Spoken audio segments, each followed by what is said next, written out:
You're listening to the Mind Your Business podcast, episode number 2.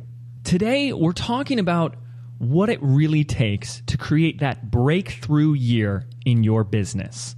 So, stay tuned. Hi, I'm James Wedmore, and I've built a 7-figure internet business that offers the financial freedom to do what I want, when I want. And I'm the first to say that hard work and hustle are not essential ingredients for your success. So, how do you build a thriving business from the inside out? This is the Mind Your Business podcast, featuring myself and co-host Phoebe Mroczek.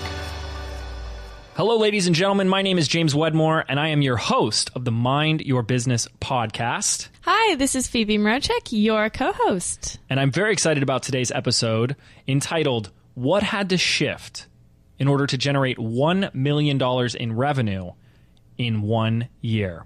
That is a pretty exciting number. So let's go ahead and set the scene a little bit. So take me back to 2013. Once upon a time. Take me back. Yes, well, right now at the recording of this podcast, it's 2015. We're almost finished with the year. And last year, 2014, is the first year I generated 7 figures in 1 year in total sales. Very exciting. Yay! I feel like we should have the little clapping noises. I know. We can, the applause. We'll add that in post. And before I go back to set the scene on the year before that, because that's really where the magic happens. That's where you're planting the seed, right? Is at the beginning of the year before that, 2013. However, I do want to make a note that for like several years, like since I probably started my business 6 years prior to that, I had a goal that I wanted to hit $1 million by the time I was 30. That was my goal too. and that came and went. This is where we'll add that wah, wah, wah. Yeah. As you were saying that, I was like, oh. However, I didn't hit the actual $1 million mark until about 4 days after I turned 31. That doesn't make me feel any better. There's still there. But anyways, back to me, Phoebe, back to me. It was very close. I was actually like, wow, whew, like I'll take a 4-day, grace period on my goal. And she's just like shaking her head at me. So yes, that was 2014. Back to the year before that is I had been building my business and just about doubling revenue every year up until that point. And like, even though that sounds really exciting, the first year of business was like $20,000. So like the next year was like $40,000, and then it was $80,000. So it was doubling it. But up until 2013, I had hit just under $400,000 in revenue. I think it was like $388,000, something around there was total revenue received for the year of 2013. And I'll tell you that in September of that year of 2013, which was around my birthday as well, I was ecstatic. I was on the top of the world. I just had my biggest month ever at that point, which was about a $50,000 month. I just did a little promotion, a little launch, and I'm like, I literally felt unstoppable. And the reason I share this is because we're going to talk about today are 3 massive breakthroughs that I had to get to that next level. And it's so fascinating that in 2013, I was like, I felt expansive. Like I felt like I was in this place of like, it doesn't get any better than this. Like I did it. And yet I tripled my revenue the very next year. And now I look back at that number, like I look back at a $50,000 month. Let's just say this, like if I had a $50,000 month right now, I'd be like, what's wrong with you, you friggin' failure? We'd be playing that wah, wah music. Yeah, which is incredible. It's baby steps, right? It's you got to get here before you can get there.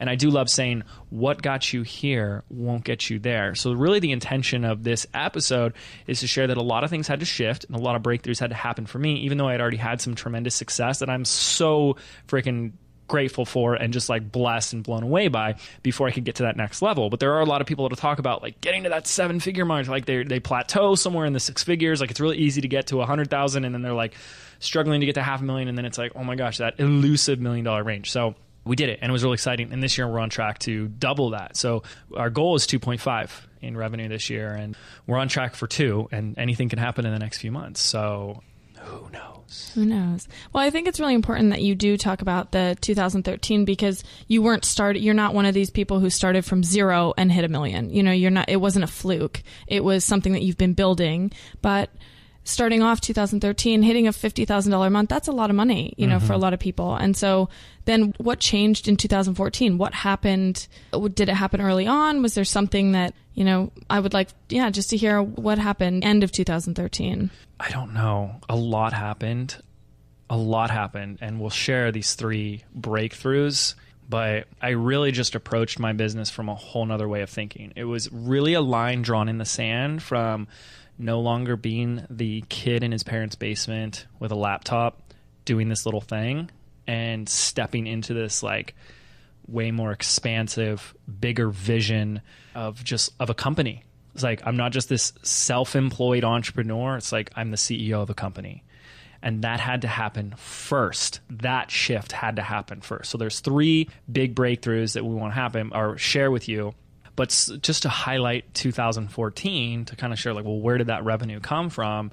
The first was within 3 months of, so January, February, March, between March and April of 2014 last year, I did my first ever like actual product launch. And I ended up doing over $256,000 in revenue with it.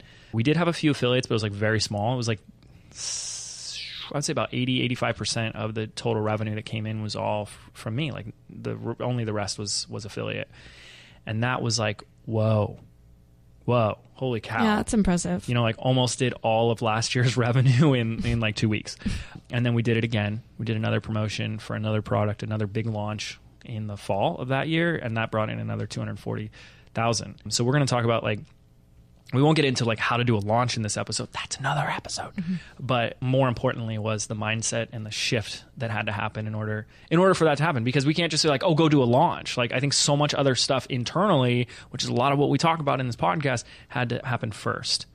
So it's easy if we just said, oh, this is what you did in your launch. You know, that's what we do in our businesses anyway. So this is a lot more internal stuff that, you know, I think is important to share with people. Yes. And it starts with this concept of a fact that we all have blind spots, that we don't know what we don't know, right? There's stuff that I know that I don't know. Like, Phoebe, do you know how to play the guitar? No. You know that you don't know how to. I don't know that, yep. But did you know there are instruments that you don't even know existed?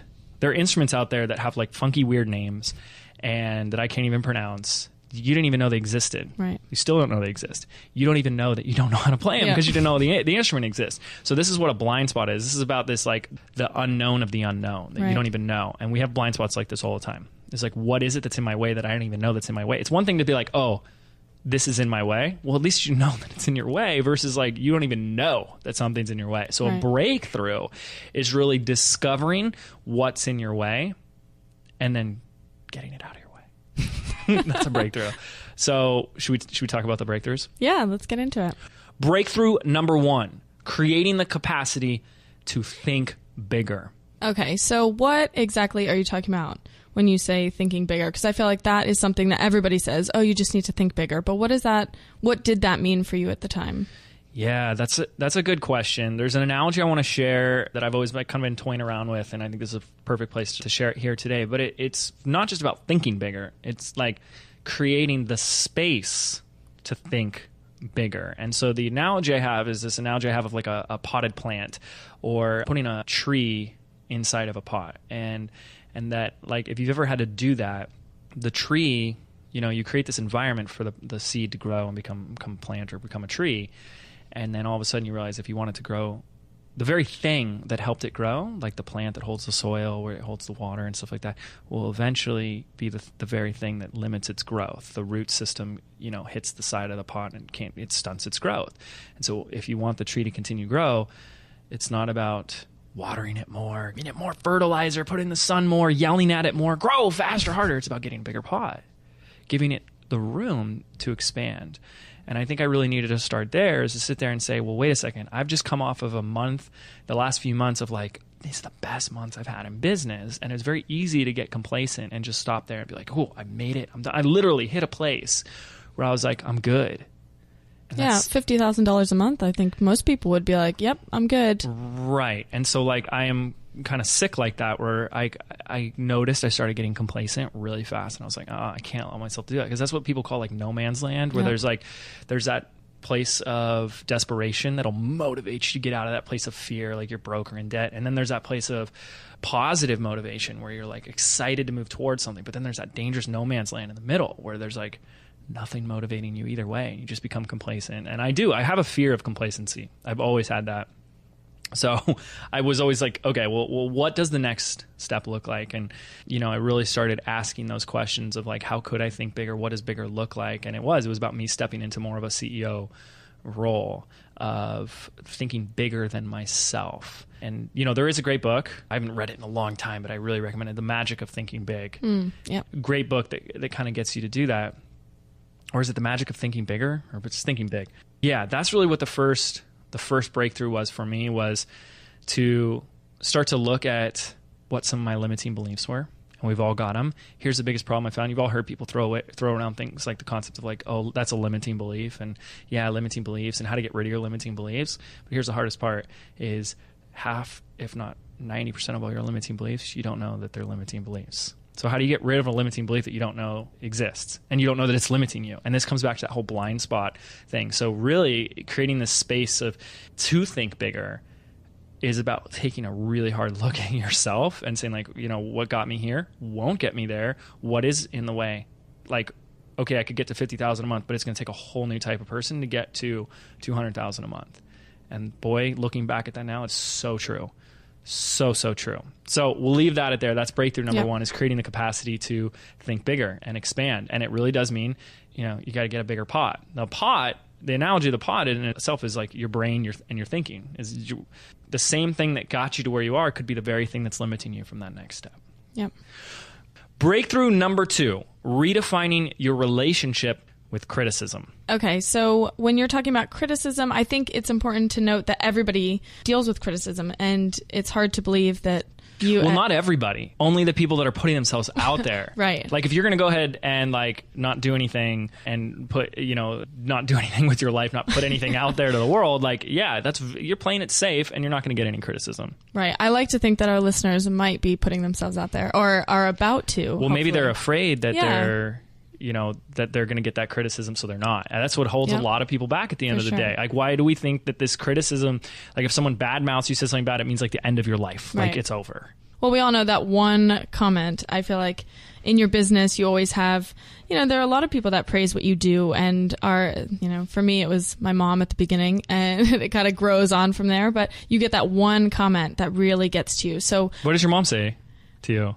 Well, she used to be really supportive. Uh-oh. What happened? Sorry, Mom. Like, what's something she has said that's like kind of triggered you? In a positive way or a negative way? No, negative way. Well, so I was overseas for the last 7 years. And so she's always been asking when I'm going to come home and get a real job and when I'm actually going to like do something with my life. And she doesn't realize, that I feel like for me is a big trigger point. Yeah. Mm. And so that's very fascinating because when I wrote this, I wasn't really thinking about criticism from those around you, because I think that was something I did a long time ago. Was, first of all, I was very blessed. Like my parents, even though like they've said things like that, like my dad's come home when I was living at home in the basement. My dad would come home from like a restaurant and be like, "Hey, they're hiring it. They need a bartender." I was like, "Are you kidding me? I'm doing something." He's like, "Well, if you want to get a job, and they don't really know the damage because they're there to take care of us." And so most of us have, like, I was very, blessed to have a very supportive family. And then the friends that were just rolling their eyes and shaking their heads, like, what the heck are you doing? Like, I got rid of them. Mm-hmm. I don't care if you're not going to like be enrolled in what it is I'm doing. Like, see ya. Right. They're plain and simple. But the criticism of the strangers, the haters, the random people that are going to leave a nasty comment on your YouTube video, your Facebook post, reply to an email. Some of that stuff stings. Yeah. I've gotten things where, again, I didn't get that much up until I really made the shift to start 2014 as the year I hit 7 figures. I hadn't received that much, but there's still some that would come in and it just, it's like low blows, and some stuff, some of it just seems really personal. Like people saying I'm this greedy, cocky hotshot. Like that was always one that stuck with me. I was like, you obviously don't know me. Like, what are you talking about? But that's how they perceived me. And so the thing here with this breakthrough number 2 is I realized that if I wanted to think bigger, if I wanted to expand, if I wanted to replace that small limiting pot with a much bigger one so that my root system could grow and expand and I could touch more people and reach people, I realized there was something that was holding me back. And that's why this is a breakthrough, was discovering that there was a blind spot. And I was holding myself back from a fear of the criticism and judgment of others. And I wasn't, it's like step one is to identify it. So I saw it. I saw how I was being about that. Everything I was doing was to make sure not to ruffle the feathers, upset anybody, give people what they want to hear. See, there's going to be a lot of people that are going to listen to an episode or two of this and say, like, what is this woo-woo BS? Like, crap, this is not what they want to hear. Mm-hmm. And, like, it took me a while to get to a place where it's like, well, I don't care if that's not what you want to hear. And so there's a lot of things that we want to say here. First, is say, as Phoebe's already said, it's inevitable. If you're putting yourself out there as a personal brand, it's inevitable. It's the nature of the beast that you're going to have criticism and feedback. And it's also a great signal that you're on the right track, that you are reaching a certain level of success. There's a great Bill Cosby quote. Maybe we shouldn't quote Bill Cosby, but is that I don't know what the key to success is, but the key of failure is trying to please everybody. Mm. Let's just pretend someone else said that. Yeah. Phoebe Mroczek is quoted to say. I'll take credit for it. But I mean, how true is that? And that's what I was doing. I was trying to please everybody, because when criticism did come in, as infrequent as it was, it hurt. Mm-hmm. It stung. It was debilitating. It would take me like a day to recover sometimes. Like now, I'm calling friends like, you're not going to believe what so-and-so said to me, and I can't believe this. And then you're like justifying, I've done so much, and I give so much away for free, and blah, blah, blah. And it's like, what am I feeding this for? Right. Why am I doing that? So there's a lot of things I want to talk about with this one, about how I improve my relationship with what criticism means. But at the end of the day, what it really is you got to get that anybody who is offering any type of negative complaint, it's their own, and we'll probably bleep that out. It's their own stuff they got going on. And a lot of people know this and they nod their head, but it still hurts when it comes in. And, it is what it is. But like what I always do as an exercise, and we'll kind of do it here really quickly, is like, imagine someone who is like a superhero to you. And it doesn't have to be like a literal comic book superhero, but I kind of use that as an example, like Clark Kent, Superman. But it could be someone that you think is just like the most amazing, confident male or female person. Do you have someone like a celebrity, like Oprah, right? Like, would you look she's up? A good one. Okay. Do you have another one? You have a better one? I mean, I love Charlize Theron. Okay. She's amazing. Oh yeah. She's awesome.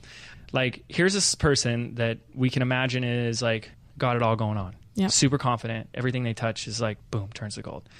Like, how much time of their day do you think they spend on YouTube videos, like writing comments like, you're stupid? Exactly. Right? They don't do it. Right. Like, the people that are confident and successful and are happy, right? At the end of the day, they're happy, they're fulfilled. Like, they're not doing that stuff. And I rarely, if ever, see someone else online in this industry that's really successful say anything negative about anybody else. That's not because there's this like unwritten code that you don't bash others on. No, it's because they don't have time for it. We don't have time for it. You're too busy doing your own stuff, being successful, helping other people, being happy for other people, lifting people up, Yeah.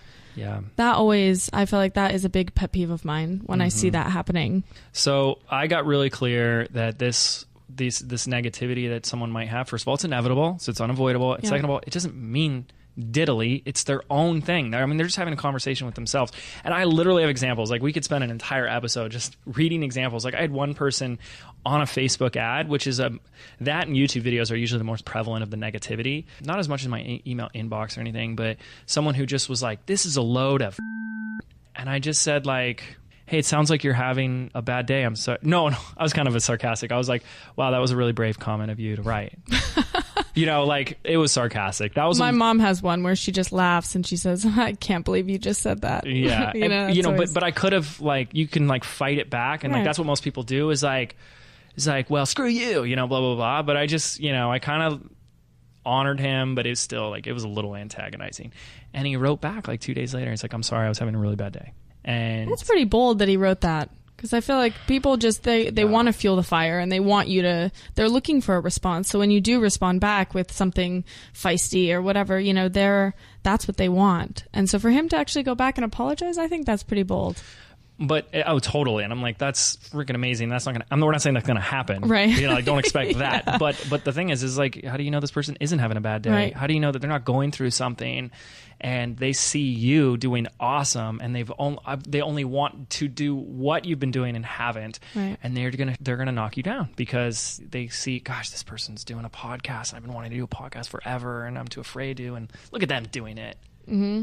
You know, and it's easier. It's a way, it's a cop out. It's a way to play safe. And it's, you know, it's the natural tendency where people go. So I got really clear on that it doesn't have anything to do with me. Now, granted, feedback is feedback. And I think it also is a skill and an art to be able to discern the difference between like someone who's just like got their own stuff going on and they're spewing it on you because they're dealing with their own thing versus like real constructive criticism, right.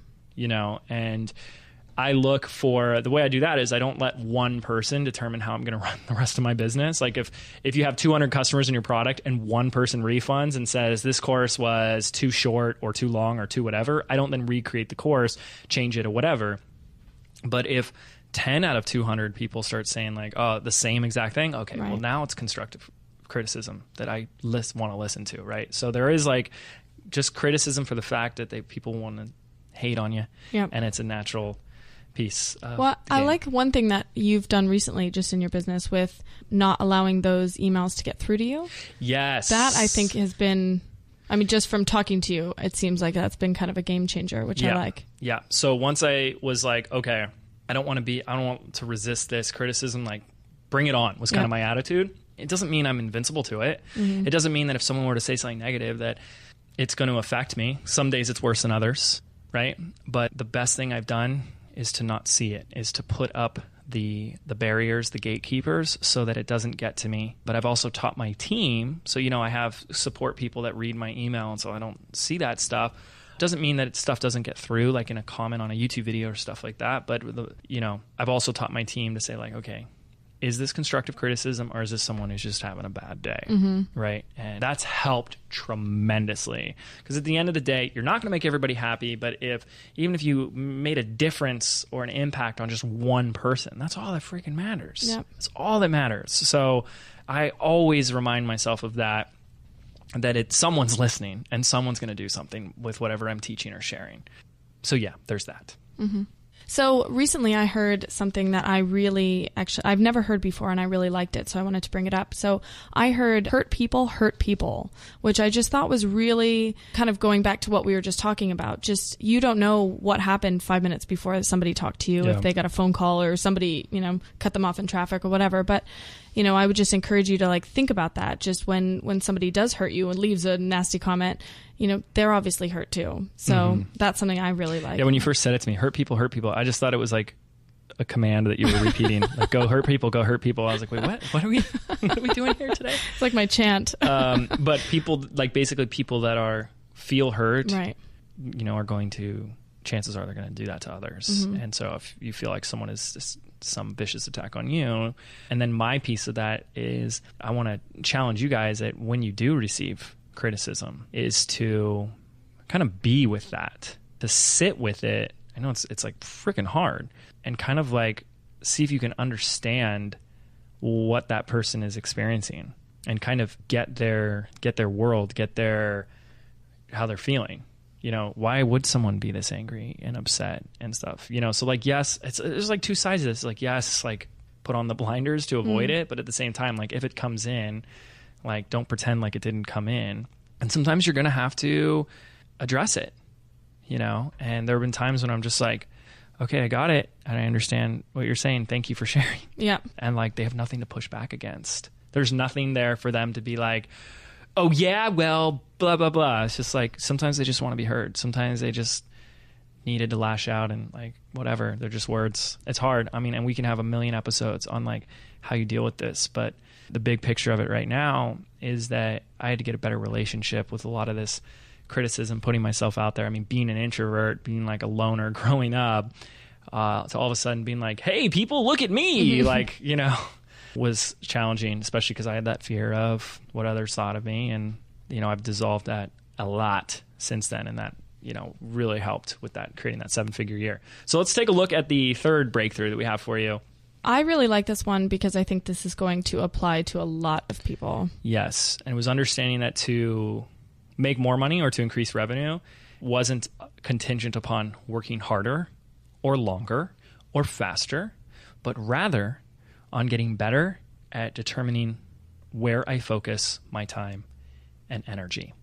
Okay, so when you're not working harder, I think all of those, all those quotes that we hear about working harder and, this one would be work harder or work smarter, not harder. Yes. But where specifically are you focusing your time and energy? Because I know just with working with you, that's something that you've always stressed to me is just that this should be fun. This needs to be, you need to really focus on specific things. So in this breakthrough year, what specific things were you focusing on? Yeah, well, actually, I'll take it even a step further by going back and saying like what I was focusing on before I made that shift. And, there's a great exercise. My performance coach, Todd Herman, who's the founder of the 90-Day Year, did this with me. And I know it's like a very common thing, but it's like putting every assignment or every project or every action item you do into a category of a $10 an hour assignment, $100 an hour, $1,000 and a $10,000 hour. And if you were to do that, like if you were to take your to-do list and say, okay, what did I do today? And you did these 7 things, and then you put them into one of these 4 categories. Was this a $10 an hour assignment or a $10,000? You start going, holy cow, I'm spending the majority of my time in the $10 to $100 hour range. And that's where I was. Mm-hmm. So I had really gone from $10 to $100. So I was like, and $1,000, but mostly $100 an hour. Mm-hmm. And then I had to be like, well, what's it going to take to get to $10,000? And what you realize is that you have to find the people to be in that $100 area for you. It's not like you just not do those things anymore. Right. Those important things. Like you just have to find and attract the right people. So I was doing a lot of stuff myself still. And some of the big shifts is that like from my video side, I stopped doing anything video related myself. So I had a videographer, I had someone writing my scripts for me. So I just give them an idea. They write the script, I review it, boom, we record a ton of videos, but then I'm not even managing the editing, let alone doing the editing, the uploading and all that type of stuff. So now I've created a system where other people are doing that for me. Creating a system in your business is a $1,000 to $10,000 an hour activity, like without a doubt. And then we started focusing on things like doing bigger launches and promotions. And even in the launch, I was hiring project managers. I hired a project manager from every launch, okay? Because that's a $100 an hour person. And I was hiring a copywriter, a $100 an hour person to do a lot of that stuff to help me with it because I couldn't do it all. And I wanted to stay in the $1,000 and $10,000 an hour activities, which are the planning, the strategizing, being the brand, being on camera and being the face and the voice and the content and the message and all that type of stuff. And so I was focusing more of my stuff there and realizing that it's not about working longer and harder. It feels like it because in order to shift to away from the $10 and $100 an hour assignments, those have to be filled by somebody else. And that can be challenging if you're still trying to do those and expand to the bigger, higher priority, more important stuff. And it's not that it's like necessarily more important or not. Like I think it's all equally important, whether it's like, uploading a blog post or writing the blog post or promoting the blog post or emailing your list or building your list or something. It's like, it's all like fits together and it's all equally important, but you don't have to be doing it all. So the question really becomes, do I have to be doing this or could I hire somebody for $10 an hour to do this for me? And the answer is usually yes. Well, we did this in the mastermind in December, and we took people's, and I think most specifically my calendar, just because I felt so overwhelmed with everything I was doing. And I just remember everyone was like, well, what specifically are you doing? And when I actually categorized it, 90% of what I was doing was in the $10 to $100 range. And that, all these things that we're told to, you have to work harder, just do it all yourself, and especially when money is a concern, when you're looking at how to save money. And so you're so concerned with, well, I'm going to outsource this, or, I can't afford to outsource this. But, I know the phrase is like, well, you can't afford not to outsource it. Yeah, you're not out. The reason you can't afford to outsource is because you haven't been outsourcing. Right, exactly. So true. And so I think once you start to put those things, so I know you were saying like the planning, strategizing, what are other examples of those $10,000 an hour jobs? Yeah, I think anything that had to do with selling. Yep. Okay. So like if I'm doing a launch or doing webinars or any type of promotion, content creation, creating my content, because that's what the business is for me. So even like paid content doesn't mean I have to do all the content. Like we found ways, we could talk about this in other episodes, of how I've leveraged others to create content with me. I had someone ask me recently, like, how the heck do you do it? You have like all these courses and you have time to like promote and sell them. I'm like, and surf and surf daily. The answer is leverage, and leveraging other people. Like Phoebe has created courses and content with me. And that's a great example. So copywriting, selling, planning, goal setting, learning.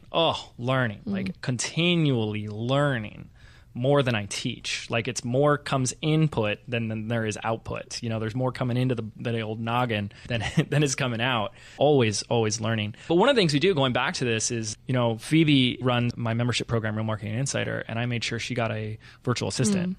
So we have Princess Pellegrino. She's amazing. This is really her name.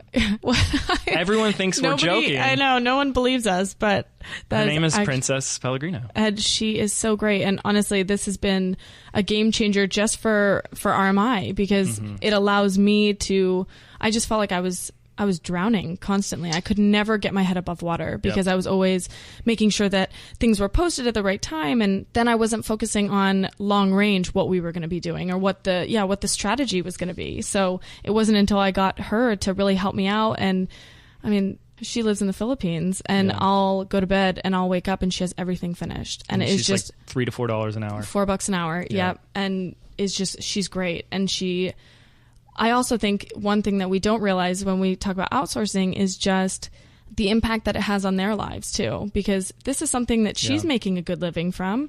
This is double minimum wage in the Philippines. So she's loving it and is constantly coming back to me saying, oh, what else can I do? I just love this. I'm learning so much.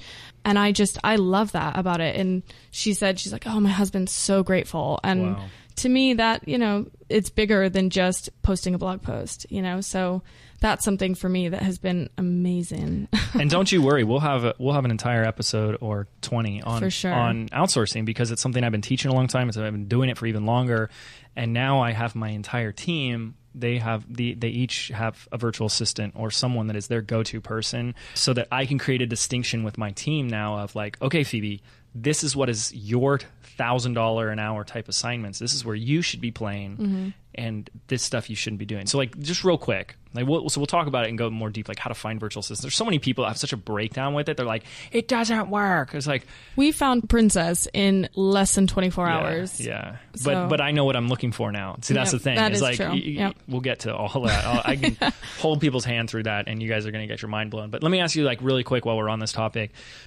primarily the community manager, which means you're in charge of really like retention and keeping the community awesome and amazing, and people love you in there, or students and customers love you in there. What are a few things that you have given specifically to Princess Pellegrino so that you can focus more on the important stuff? Yeah, a lot of just the back end, like WordPress stuff. So she'll upload the blog post. I'll normally write it.